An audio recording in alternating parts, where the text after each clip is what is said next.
দলকে ক্ষমতায় আনার জন্য নির্বাচনকে কোনোভাবে বিলম্বিত করা যাবে না। শেখ হাসিনা বা আওয়ামী লীগ সরকারের কিন্তু 17 বছরে মাথা খারাপ হয়ে গেছে।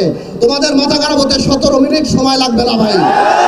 তোমাদের এই কথা বলার ধরন দেখে আমাদের মনে হয় যে তোমাদের মধ্যে ইচ্ছা, আশা, আকাঙ্ক্ষা জেগেছে যে তোমরা নির্বাচনে করে এই সরকারে থাকবা। আমার কোনো অসুবিধা নাই, তোমরা দল করো, তোমরা নির্বাচন করো, কিন্তু কোন দলকে ক্ষমতায় আনার জন্য নির্বাচনকে কোনোভাবে বিলম্বিত করা যাবে না।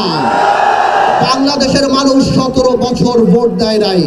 আমরা জনগণের কথা বলি, তোমরা যদি কোনোভাবেও এই সরকারকে প্রভাবিত করার চেষ্টা করো নির্বাচন বিলম্বিত করার জন্য, তাহলে মনে রাখতে হবে যে তোমরা সাধারণ মানুষের বিরুদ্ধে অবস্থান করছো।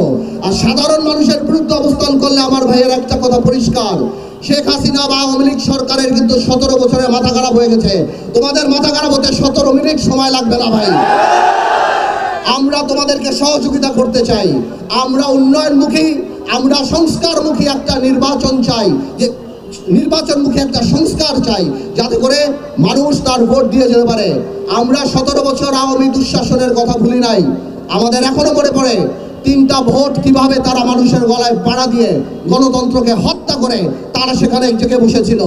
এই সরকার যেহেতু আজকের বক্তব্যের পর দৃশ্যমান বা প্রতীয়মান যে এই সরকার হয়তো আরো 1 বছর থাকবে, সরকারকে আমরা অনুরোধ করব, আপনারা সাধারণ মানুষের কথা চিন্তা করেন। ইউনূস সাহেব, অর্থনীতি আর রাজনীতি এক জিনিস না। অর্থনীতিতে 2 আর 2 4 হয়, রাজনীতিতে 2 আর 2 22 হয়। ইউনূস সাহেব, আপনি আপনার উপদেশটা একবার বাজারে যেয়ে দেখেন, সাধারণ মানুষের না বিশ্বাস উঠে গিয়েছে। জিনিসপত্রের যে দাম, মানুষ বাবা সন্তানদের সাথে ভাত খেতে লজ্জা পায়, বাজারে গেলে মানুষ লজ্জা পায়। ইউনূস সাহেব, আমি বারবার বলেছিলাম আপনাকে জনসম্পৃক্ত কিছু উপদেষ্টা রাখুন। আজকে এখানে যারা বসা, কেউ বাণিজ্য মন্ত্রীর নামও বলতে পারে না। ইউনূস সাহেব, এভাবে করে আপনি হয়তো থাকতে পারেন, কিন্তু আপনার কিন্তু মানুষের কিন্তু ক্ষোভ আপনার উপরে বেড়ে যাবে। আজকে ব্যবসায়ীদের সাথে কথা বলেন, ব্যবসায়ীরা গোপনে আমাদেরকে বলে তাদের অবস্থা এত খারাপ, তাদের ব্যবসা বাণিজ্য হচ্ছে না। গার্মেন্টসের কর্মীদের এই অবস্থা যে কেউ চিন্তা করতে পারে যে কোনো সময় ফ্যাক্টরি বন্ধ হয়ে যেতে পারে। আপনি ব্যবসায়ীদের সাথে বসেন।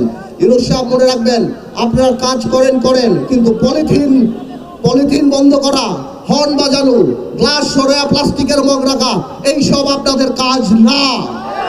আপনারা ঠিক করেন আপনারা কি কাজ করবেন। আমরা কথা দিচ্ছি, আমাদের সকল সহযোগিতা আপনারা পাবেন।